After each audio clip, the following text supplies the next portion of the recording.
Well, what an honor it is to be joined right now here on GCR by one of my absolute, and I'm not kidding, favorite baseball players of all time. Orioles Braves, Sunday morning, 11:30 a.m. on NBC and Peacock. Matt Vasgersian, Ben McDonald, and the great Andruw Jones, who's with us here on GCR. Andruw, it's Glenn in Baltimore. It's so good to chat with you. Thank you for taking a couple of minutes for us. Oh, thank you for having me. It's going to be an honor doing that game on Sunday. I know Baltimore is playing very good baseball. You know, top 10 in all offensive category and top 15 in pitching. So it's going to be a good match. I'm looking forward for it. Yeah, the pitching has been a little bit of an issue for the Orioles this week against the Royals. They gave up something like 100 runs in 3 games. But to the point, how good this is for baseball, for a market like Baltimore, a great baseball city, to be involved with these national broadcasts, to be a team that's interesting to watch. How good do you feel like the Orioles are, and for the entirety of the sport, for other teams to be having a moment like this? Well, I mean, I've been watching them. I keep up with baseball all the time. I've been watching them. They've been developed the last 2-3 years, and you can see the competitiveness and you can see the development, and they just putting it together. It's in a tough division. I played in that division before. Yep. We played Baltimore quite a few times in the playoff. I think my last year with Yankees, we played them in the playoff. I'm not recording that was the last time they were in the playoff, but we've seen the last few years, seeing the development. I'm excited. I'm always looking forward for teams that have young talent, just like the Atlanta Braves have young talent that's coming together and putting in a good year and trying to help the team win championship. Andrew, obviously, we try to pretend like that 2012 playoff series never happened around these parts. We just sort of ignore it. We're still convinced Nate McLouth hit the foul pole in Game 5. We'll take that to our graves. That's the way it is around here. Andruw Jones is with us here on GCR. Andruw, you mentioned the Braves, what stands out, it's not just that they have all of the talent, right? It's that they have done the thing where they have extended their young talent. And I can only imagine what it's done for the fan base down there to have that belief that their window wasn't just when they won the World Series a couple years ago, but it continues for some time. How important has that been for the Braves to get that done and lock up so many of these young guys over the course of the last couple of years? Well, first of all, Allison Topless is doing a great job. When he came on board, he saw what kind of talent that we had and what kind of players we had. He went out there and did his job. He locked a lot of these young talent up for 5-6 years, taking the arbitration away, because you can see now how big the arbitration is getting now in the game of baseball. So, taking that away and still giving the kids, good money for them to go out there and help the team win. So, I've been watching this team since 2016, and when I got on board with, being on the special assistance assignment, I've been watching all these kids develop together, and I'm sure the Braves lost Swanson, lost Freddie Freeman, but they continue to make moves to replacement, and you can see how they still running on top of the division. So, no doubt. When you got kids that just like to win, and not saying anything about other teams that they want to go out there and lose every day. They manage to put things together and never give up, and even if they're down, they always manage to come back and put a fight. So that's what I like about this team, and I've been seeing for the last 4 or 5 years. No, but Andruw, to your point, like in Baltimore, Adley Rutschman comes up last year and has been as advertised, if not somehow better, right? Like, he's been unbelievable. And Gunnar Henderson comes up, and I think there's a part of us that's sitting here saying to ourselves, hey, could you please do what the Braves are doing? Lock these guys up and let us believe that there's a chance for this thing to continue for the next decade, for you to have a great opportunity. I think the Braves, in a way, like, you mentioned the Yankees. Again, we forgive you for ever playing for the Yankees. We need you to know that. But like you mentioned what the Yankees were, I feel like the Braves have kind of become the model franchise for all other baseball fans to say, hey, this is the new way of doing things the right way. Develop your talent, commit to them, have that group of guys to build around for some time. Well, I mean, it's all coming to ownership. I mean, the ownership is giving the GM the go ahead to do those stuff. Yeah. It have to come. It have to come from the ownership, and the Braves ownership is willing to believe in Alex and to believe the front office and everybody that the decision that they're making are the right decisions. So every little thing that Alex do right now is touch into being gold. So we managed to have great coaching staff that continue to push these guys in the right way and keep pushing, keep telling the right things to go out there and do. So it all come to as a group, and I think from top to the bottom, everybody's really pushing to win another championship for the city of Atlanta. I mean, it's a great ballpark there. I don't know if you ever been there yet, but it's a great ballpark. There's a lot of atmosphere going there. There's so much to do. So the fans are all buying into the team to bring another championship there. I mean, I know they saw it in 2021. So they're looking forward to getting another one again. So I'm excited. I'm still part of them.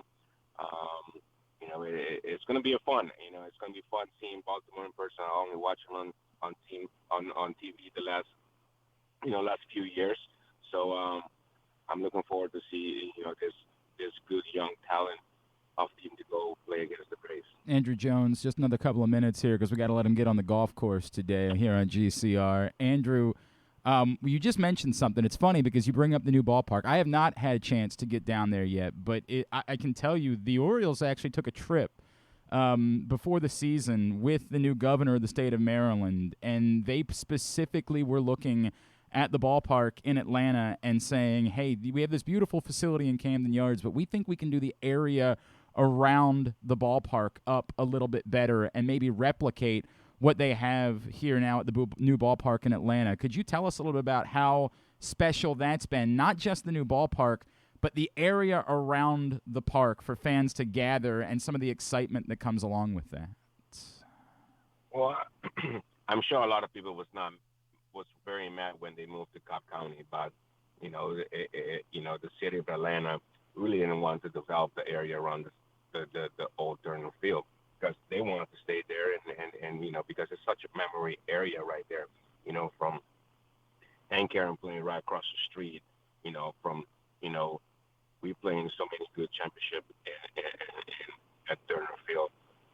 So they basically really wanted to stay there, but Cobb County give Atlanta Braves a great chance of a property out there, and they took advantage of it. And the front office and everybody went around and look at other ballparks and picnic little things that they like about other ballparks in the area and stuff, and then put them all together and build this fantastic ballpark that we have for now in Cobb County. So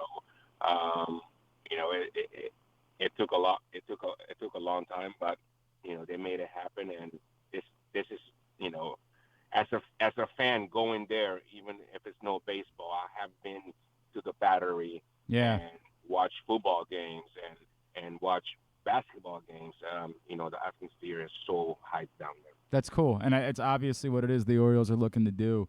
I wonder, Andruw, and this is a straight shoot, man. There's a few guys that never played for the Orioles. Ichiro's one of them. Kenny Lofton is one of them, and you are on this list of my favorite baseball players that ever to watch, and it's because you did everything, right? Like, you were a damn good defensive player, and you did little baseball. Yeah, obviously, you hit a ton of home runs as well, and it's some of what we remember most about you. But I'm wondering if, with some of these rules changes that baseball has implemented, the bigger bases, only being able to throw over a couple of times, and we see it in Baltimore on Sunday, you're likely to see Jorge Mateo and Cedric Mullins running frequently. I'm wondering if there's a part of you. I know everybody pushes back whenever rules are changed, but it kind of feels to me like we're bringing baseball back a little bit, and it's not just everybody swinging for home runs, and we're seeing a few more big innings and station to station and stuff like that. I'm wondering if you've enjoyed the product a little bit more with some of the rules changes because it's brought back a little bit of old school baseball. All right, be honest with you, I love it. I mean, what I like most about it is the game time. We're playing 2 hours and 20 games, 20 minutes games, and I don't see you don't see a lot of 3 hours and 10-minute games no more. So, I'm liking it that the base is whatever. Base is the base. It doesn't matter. I think guys can get a little advantage if they hit the ball down the line by missing the bag or hit the bag. But I think the throwing over, the running of the game, I like that because it kind of got away. Everybody was trying to look for homers and driving the ball more than stealing bases. You make a team look different of who they're gonna sign for a catcher because if the catcher cannot throw, yep. It's gonna make it hard because this guy's gonna start running left and right. So you want to have a good catcher that can throw people out, and it's a good defensive catcher, not just an offensive catcher, but a good defensive catcher. You're looking for your middle infielder to be very athletic, that have range because now that they don't have that really big shift no more, and ball's not gonna be hitting right at the person when the metrics say what it is. But beside that. Still, they shift back in the day. I mean, they shift for specific guys, but they didn't have the big shift like they have the last 3 or 4 or 5 years. You know what I'm saying? So, you get guys to make more great plays than just have a hard run ball hit right at you. I think it's been great. I really have enjoyed it. All right, last one. I know you're probably sick of the wait already. But are you encouraged by the way the vote has gone in recent years that you're going to be able to get the call here to Cooperstown in the next couple of years? We're trending. We move in the right direction. I'm sitting there just looking and see what happens. We got plenty more years to go. But if it happens, it's going to be an honor. It's going to be a special day. But if it don't happen, it's a lot of guys. It's a lot of guys that play this game that achieve a lot of stuff in this game that they did not make it. It's so, true. It's one of those things. You cannot be mad about it because obviously the money's not voting people in. So it's all about what the writers want, what they believe in, what they see, and if they think that you're Hall of Fame, they're gonna vote you in. If they don't think you are, you're gonna be sit out and look outside of it. But I think we're moving in the right way with the percentage, and for the last few years, the percentage jumped pretty good from 10% to 20%. So I'm looking forward for the next year and see what happens. All right, but I swear I promise this is my last one because I just thought of something. You, of course, lit the world on fire when you came up in '96, and everybody. And I remember '97 maybe wasn't the best. We're dealing with something similar with Gunnar Henderson here in Baltimore, who came up last year at a really young age. And there was so much expectation, and this year he was the favorite for American League Rookie of the Year. As someone who went through this a little bit, what advice would you give to Orioles fans maybe about being patient with Gunnar Henderson?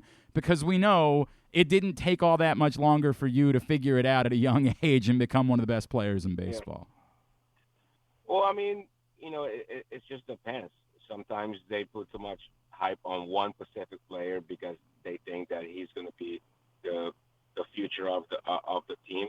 But it's a team. It's a lot of it's 9 other players that go out there and can do the job. So, it's just trying to put too much pressure and show everybody that you belong there or that you're going to take this team to the promised land. Just bond together. I mean, patient is you play 162 games. This game is a game of failure.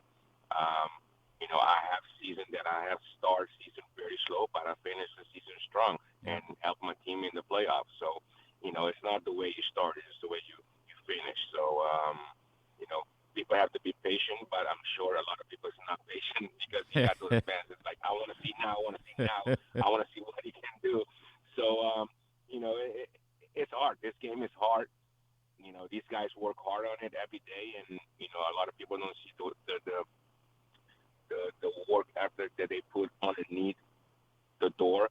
So, to trying to be as much consistent again. But if the kid got talent and everybody see what he can do, it's just adjustment that you have to make constantly every day. And if he's willing to do it and he's a quick learner, he's going to be fine. Andruw Jones, of course, Sunday morning, 11:30 a.m. He, Matt Vasgersian, and our buddy Ben McDonald on NBC and Peacock for Orioles Braves. Truly an honor, my friend. Seriously, I'm a huge fan and really enjoyed this conversation. Thank you so much for spending a couple of minutes with us this morning. Thank you for having me.